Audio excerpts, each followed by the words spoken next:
그러니까 마지막에 뭐 그 조우영이 구속되고 사실 법원에서 이제 최종 네. 범죄에 대해서 판결을 받고 그 전까지 사실 무수히 많은 경찰과 검찰 수사가 사실 있었어요. 네. 그러니까 이거는 조우영 스스로도 지금 얘기를 계속 하고 있지 않습니까? 지금 그 경기청 그 진술할 때. 근데도 불구하고 조우영은 계속 빠져나갔던 거죠. 이 부분은 정말 검찰이 본인들은 뭐 엄청나게 수사도 잘하고 뭐 한다고 하는데 도대체 그 자랑은 다 어디 갔는지 모르겠어요. 그러니까 2014년에 경기지방경찰청이 재수사를 하지 않았다면 조우영은 지금까지도 처벌 안 받았을 가능성이 높죠. 그럼 공소시효도 끝나는 거잖아요. 지금 뭐 11년이니까 10년도 넘은 사건 아닙니까? 그런 상황인 거죠. 근데 이거 옛날 거를 가지고 막 다투다 보니까 입증하기가 너무 힘든 거예요. 뭐 여기 관계자들도 많지만 이거 뭐 무서워서 말을 함부로 할 수 있겠습니까? 그럼에도 불구하고 저희는 최대한 관련 자료들을 찾고 관계자들을 찾고 그리고 제가 늘상 말씀드리지만 지금 저의 그 보도에 등장하는 게 조우영의 사촌형. 이 사촌형은 조우영의 회사에서 함께 시행업을 했던 분이고 이 사촌형은 그 부산저축은행 박연호 회장 부인의 친동생입니다. 조우영은 사촌 동생이잖아요. 그렇죠. 그러니까 훨씬 더 가까운 위치에 있었던 분이고 그때 당시의 상황을 누구보다 잘 알 수 있을 만한 위치에 있었고 근데 이분이 대검이 봐줬다고 얘기를 일관되게 진술하고 있습니다. 근데 이분 또한 저 때문에 지금 검찰 조사를 받고 있죠. 그러니까 저의 이거를 뭐 하면서 이 기자들의 관련자, 뭐 제보자들, 증언자들, 취재원들을 샅샅이 뒤져가지고 데려다 불러다 조사하면 겁나지 않겠습니까? 아니 당연히 겁나죠. 그분들이 옛날에 그 진술 제가 유지할게요 이렇게 안 할 확률이 높죠. 왜냐하면 또 다른 사건을 잡아서 당신 이거 보니까 이거 잘못한 게 있는데 그래 그건 알겠고 잘 말해봐. 그러면 진실대로 말하지 못할 확률이 아니 크죠. 그 대장동 사건에서도 진술 바꾼 사람들 꽤 되지 않습니까? 그렇죠. 지금 수사도 사실 남욱과 유동규가 진술을 바꾸면서 된 건데 네. 지금 대선 개입 여론 조작이라는 이 프레임으로 수사가 시작된 것도 제가 보니까 작년 11월 남욱 개입에서 시작이 됐습니다. 근데 그 부분에 대해서는 저희가 좀 더 취재를 해서 밝힐게요. 그러니까 단순히 김만배와 신앙림의 동관계에서 시작된 게 아닙니다. 이게 그 전에 기획이 되고 진행이 되고 있다가 거기에 포착이 된 거였겠죠. 그러니까 검찰은 처음부터 이건 이재명이 배우야. 김만배와 이재명 민주당이 배우야. 그리고 이 언론사들과 짜고 보도가 된 거야. 그렇죠. 라고 딱 결론을 내리는 상태에서 그림을 그렸어요. 오랫동안 네. 준비를 해온 정황이 있습니다. 근데 이게 참 공익 제보를 했는데 보면 검찰이나 경찰도 마찬가지지만 꼭 보면은 그 제보한 사람들 보복 수사하고 보복하는 경향이 있어요. 사실 이거는 사실 조폭이나 하는 짓 아닌가요? 그러니까 최근에 그 누굽니까 안모 검사 탄핵당했지 않습니까? 네. 그 유우성 씨, 서울시 공무원 유우성 씨 그렇죠. 간첩 조작 사건 네. 다 끝났는데 옛날 것 꺼내가지고 별건 기소해서 판결에 나왔다면서요. 부적절하다 하니까 그 민주당이 그걸 가지고 이제 검사 탄핵을 한 거죠. 아마 최초 그렇죠. 아닌가요? 최초죠. 네. 네. 말도 안 되는 일입니다. 네.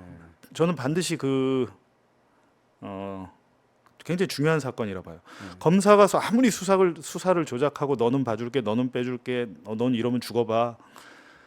공소권의 남용이라고 하는데요. 이 공소권의 남용을 할 수 있는 기반이 뭐겠습니까? 검사는 잘못을 해도 처벌받지 않는다. 여태까지 그 수많은 사건들이 있어서 수많은 간첩을 그렇게 조작하고 그분들 30년, 40년, 50년 후에 겨우 재심을 받지만 그때 당시 이 수사를 조작한 형사, 검사, 그 판사 처벌받지 않습니다. 네. 뭐 저도 그 취재했던 사건에서 그 한 사람의 그 시민을 완전히 무참히 거의 죽이는 정도까지 갔는데도 다 이 법원에서 무죄를 받았거든요. 하지만 그때 그걸 수사하고 기소하고 했던 검사는 어떤 처벌도 받지 않고 밖에 나와서 정관예우 받으면서 변호사 개업해서 잘 살고 있더라고요. 참 그 문제점들이 상당히 많습니다.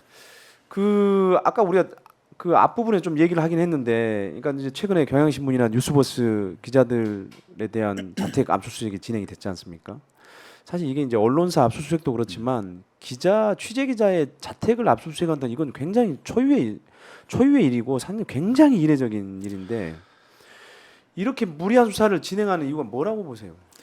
아니 뭐 기자도 시민이고 잘못하면 압수수색 받아야죠. 압수수색 받고 수사에 뭐 수사를 받고 또 수사에 협조해야 되는 건 맞는 얘기입니다.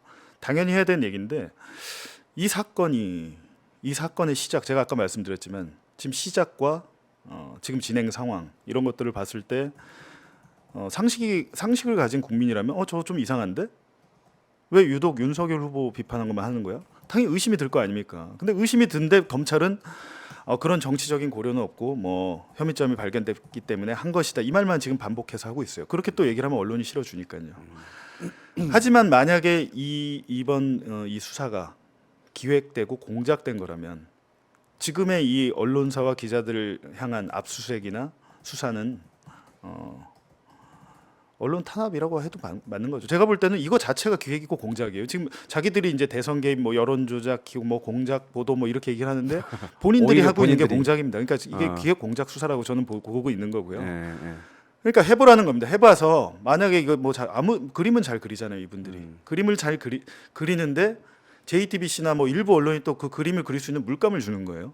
근데 그 물감을 줘서 그림을 그렸으면 아주 탄탄한 증거로 해서 정물화를 그려서 자 이렇습니다. 대선 개입 여론 조작이 맞네요. 이런 증거가 있습니다라고 기소를 할 건지 대충 얼버무려서 기소를 하면 어떻게 됩니까? 재판 가면 박살이 나겠죠.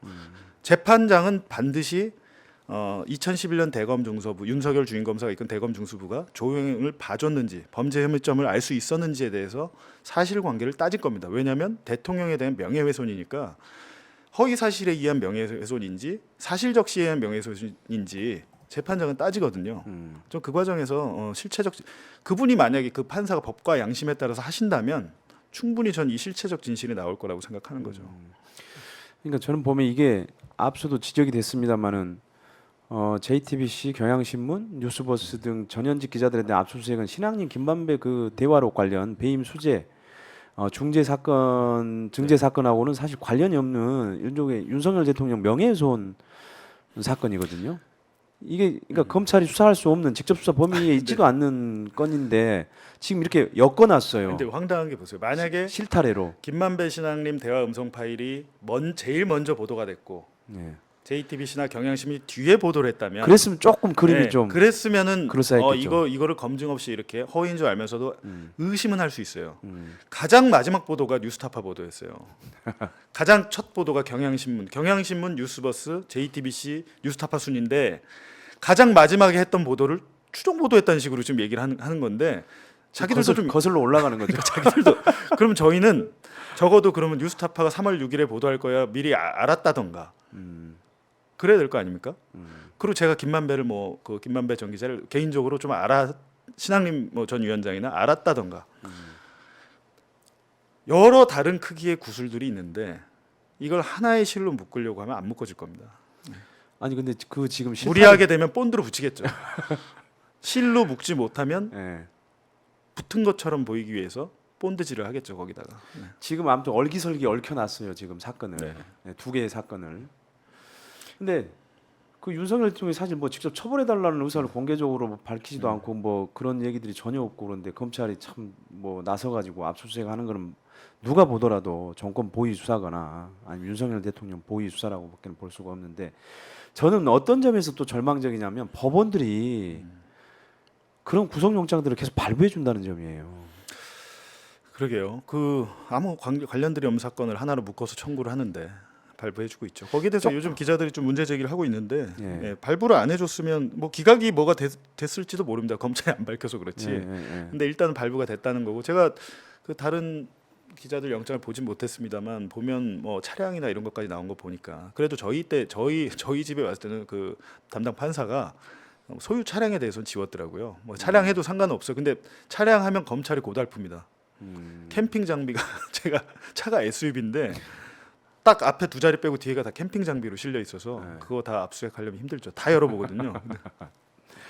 아무튼 좀 법원이 진짜 본인들한테 그 부여된 그 기준, 네. 법과 양심에 따라서 또 상식에 따라서 좀 구속영장 발부를 좀 판단을 해주셨으면 좋을 것 같고 어제 그제 현 정부의 그 언론장악 시도 중단 및 언론자유 보장 촉구 전국 법률가 교수 연구자 300인 선언이 있었어요. 네. 그때 이제 정권의 안위 또는 최상위 권력자들을 비판한 언론은 반드시 응징하고야 말겠다는 메시지다 이렇게 이제 비판을 저기 했고요.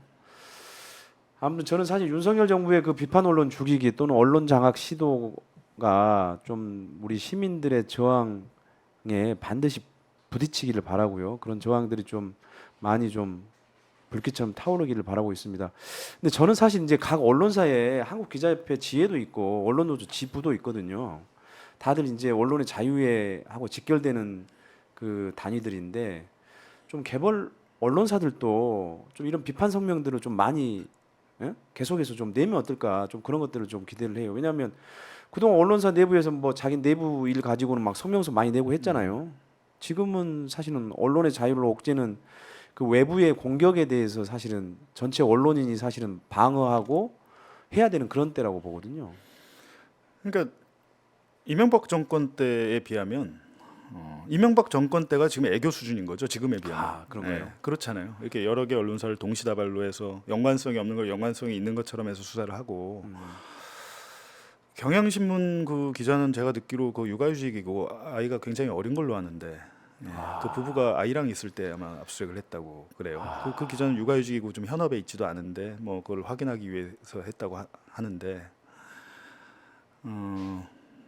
한국기자협회와 지금 뭐 전국 언론노조 저희 뉴스타파도 가입이 돼 있습니다만 조금 이렇게 판단을 빨리 못하는 것 같다는 생각 저도 듭니다. 왜냐하면 좀 복잡하잖아요. 근데 저 개인만 해도 JTBC에서 했던 거를 뉴스타파에 또 소속이다 보니까 또 더구나 뉴스타파에 그 관련 보도가 있다 보니까 아 얘들은 원래부터 한 몸이었을 거야 이런 단정을 가지고 이제 들어왔겠지만 제가 이제 제 입장에서는 뉴스타파에 지금 뭐 있지만 여기서 하지 않은 보도기 때문에 뉴스타파에서 이걸 일일이 또 제가 대응 기사를 쓰기도 굉장히 애매한 위치입니다. 저로서는 저는 그게 충분히 그럴 수 있다 보고 근데 결국에는 뭐 바람이 불면 제가 바람을 부는 대로 다 맞고 태풍이 온 거니까 이 태풍이 지나가면 근데 아까 이제 이 얘기를 했지만은 검찰의 소환 조사 시기 이 얘기를 잠깐 했잖아요. 근데 검찰이 이거를 진짜로 계속 소환 안 하고 그 수사 늘리기처럼 해서 계속 소환을 안 하는 거예요. 생각보다 본인들 뜻대로 안 되는 게 아닐까 저는 개인적으로 뭐 그렇게 생각하는데 그렇다고 해서 우리 대한민국에서 제일 그림을 잘 그리시는 특수부 검사들인데 그냥 뭐 이 그림을 도화지를 찢진 않겠죠. 덮진 않겠죠. 무조건 이제 대통령에 대한 명예훼손이기 때문에 재판에 기소는 해야 되는 겁니다. 해야 되는데 어떻게 할까라는 건데 본인들이 생각했던 것보다 명확하고 클리어하지가 않구나라는 생각이 들 겁니다. 왜냐하면 실체가 그러니까요. 아마 저는 검찰은 지금 자기네들이 목표했던 목표치의 한 50% 이상은 그래도 꽤 달성한 거 아닐까요? 사실 기자들 압수수색 한다는 거는 나머지 기자들한테 주는 경고 같은 거기도 하거든요, 사실. 근데 그래도 의식 있는 기자들 꽤 있습니다 지금. 뭐 법조 기자단이 다 받아쓰기 하는 기자들 아니에요. 거기서 의식 있는 기자들 있고 분명히 예전에 그 PD 수첩 광우병 할 때 검찰에서도 그 임수빈 부장검사가 맞습니다. 나는 이거 내 손으로 기소 못하겠다 그래서 사표냈잖아요. 사표를 냈죠. 그런 것처럼 기자 사회 내부에도 정신 똑바로 박히고 의식 있는 기자들이 분명히 있고 검찰 내부에도 제대로 된 상식적인 사고를 하는 검사들이 있습니다. 그런 검사들도 어느 순간에는 자기의 의견들을 표출하겠죠. 그러니까 저는 사실 검찰 내부도 그동안 여러 그 사건들을 계기로 해서 내부에서 목소리를 많이 냈잖아요. 뭐 그게 검찰 이기주의일 수도 있지만 또 굉장히 정의로운 목소리도 꽤 있었습니다. 그러니까 저는 좀 이런 사건에 대해서도 그리고 지나치게 검찰권을 남용하고 공소권을 남용하는 좀 이런 거에 대해서도 좀 검찰 내부에서 원칙적인 선에서의 목소리라도 좀 나왔으면 좋겠어요. 맞습니다. 네. 이제 뭐 그 언젠지는 아직 알 수는 없지만 봉지욱 기자가 이제 뭐 검찰로 걸어가야 되는 날이 올 것 같습니다. 페이스북에서 밝힌 대로 또 오늘 방송에서 얘기한 대로 좀 당당하게 수사를 받길 바랍니다. 봉지욱 기자가 잘못한 게 있다면 저는 그것은 숨겨진 진실을 계속 드러내기 위해 노력해 왔다는 것뿐이라고 저는 생각을 합니다. 여러분들도 한마음 한뜻으로 응원해 주시기 바라고요. 언론의 자유와 민주주의를 심각하게 침해하면서 윤석열 정권의 보위를 위해 노력하고 있는 검찰에 정말 묻고 싶습니다. 한국의 검찰은 민주국가의 검찰입니까? 아니면 민주주의를 위협하는 검찰입니까? 권서여무라는 말이 있습니다. 권력이라는 안개처럼 사라진다는 뜻인데요. 정권이 유한하다는 것, 권력이 유한하다는 것, 그런 지금 정치를 하고 있는 검찰도 아마 잘 알고 있을 겁니다. 오늘은 여기까지 하겠습니다. 고맙습니다. 자, 네. 공 기자님 고맙습니다. 네, 고맙습니다.